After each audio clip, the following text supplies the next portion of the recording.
if someone said to me, I don't need to spend time with my wife this week, I went clubbing with her earlier in the week, I would caution that person and say, look, I think maybe you should also try and find some one-on-one time with her.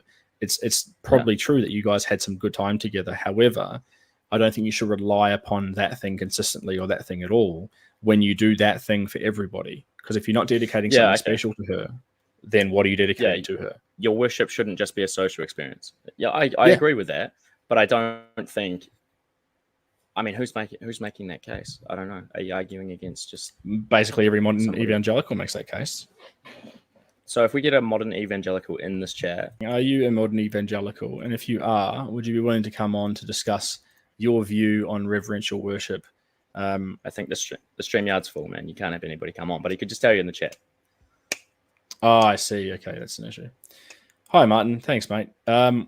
So you probably heard most of it, but my view is that reverential worship should be dedicated to God in a very meaningful way, and that we shouldn't become too reliant on the modern view of worship of God, which is allowing things like just concerts and singing and just very generic modern things to be synonymous with the form of worship you give to God.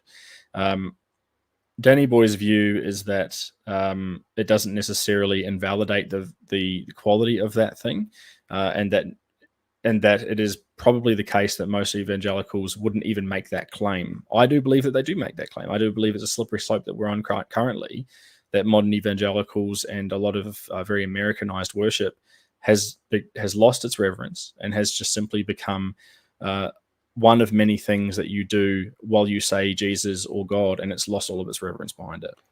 To be clear, I'm not saying that there aren't some people who do that, but, then you paint with a pretty broad brush when you're like, basically every evangelical is only a concert worshiper. I don't agree with that. I think there's probably plenty of evangelicals who will still approach God in prayer in a reverential way, on bended knee, eyes downward, downcast, forgive me, God, for I'm a sinner. I think they're still doing heaps of that sort of stuff. Not all of them, obviously. There'll be some people out there who are just... I'm doing what do they call it? A worship experience. I'm happy to be proven wrong. I'm happy to be proven wrong if there's a Pentecostal or a Baptist that says, oh, actually, for your information, once a week I light candles and kneel before it and say a and why say do they have to light candles, prayer, man? And I'm using an example, right? Like, that's a very stereotypical way to say I've dedicated very reverential time to God.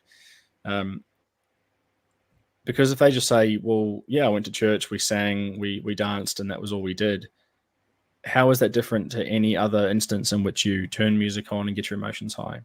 How is that worship if it is just a thing I'm not that saying you do? it's sufficient. I'm not saying it's sufficient just to do the church service. That's not my position either. But if that is the position, so he's been going to a Pentecostal / non-denominational church, and he said it's great that he can connect with believers, but he does feel a more deeper spiritual longing for something deeper. So I guess to your point, right? To your point, now he needs to go into a Orthodox church or something and carry the incense or and see everyone in there with the robes on and stuff like that. I don't know. Well, that's the thing. Like, the view of the Catholic view and the Orthodox view is that you have worship and then you have fellowship. They are two different things, distinctly different things. It is possible there can be overlap, but they are not the same thing. You go to Mass to consume Christ. You then have fellowship after, but fellowship is not a form of worship. Fellowship is fellowship. And I don't think that that's an as easily defined line in many modernized Christian circles. Yeah, that's fair. That's a fair criticism. I would agree with you if you were saying if all a person is doing is showing up to a worship experience once a week or whatever it is, and singing some songs and dancing around with their friends, and depending on what happens at whatever church, listening to a sermon or whatever, and then they go home and then they're like, that's my worship done for the week. Having a relationship with God actually requires more than that, right? And, but they would also argue, they would also say, if you said, well, I think you should be doing more for God, they would also say, well, I'm already saved. So what's the point? Yeah. You know what I mean? That's the issue that I really have with the whole once saved, always saved mentality is, well, what's the point in giving God my best? He already gave me Christ. I'm saved. I'm married. So now I can come home from work and just pop my bag down on the ground, feet up on the table, make as much mess in here as I want, do nothing. Exactly. And then my She'll wife's clean just up going to be after me. like, yeah, it's fine. It's fine. I am just a, you know, like it puts God in this subservient position. To you. Exactly. And everyone would exactly. go, like, we saw that in the comment section where that guy was like, oh, actually Christ, because when I said about Christ putting Islam, working to put Islam underfoot, and then that person's like, oh, you talk about God like he's out there conquering people and making sure that they get under heel, and actually what we know about God is that he washes people's feet, he doesn't crush them with his feet. And it's like, come on, man. Jesus came to serve when he was trying to fulfill a purpose, right? He came here to wash your feet when he was here saving you and serving you. And in that he made a very clear statement too, right? But that doesn't mean that he's not the king, that he doesn't deserve to be treated as such. He absolutely does. And actually we see that attitude from the apostles too, who said, no, you cannot wash. Was it Peter? Do not wash me.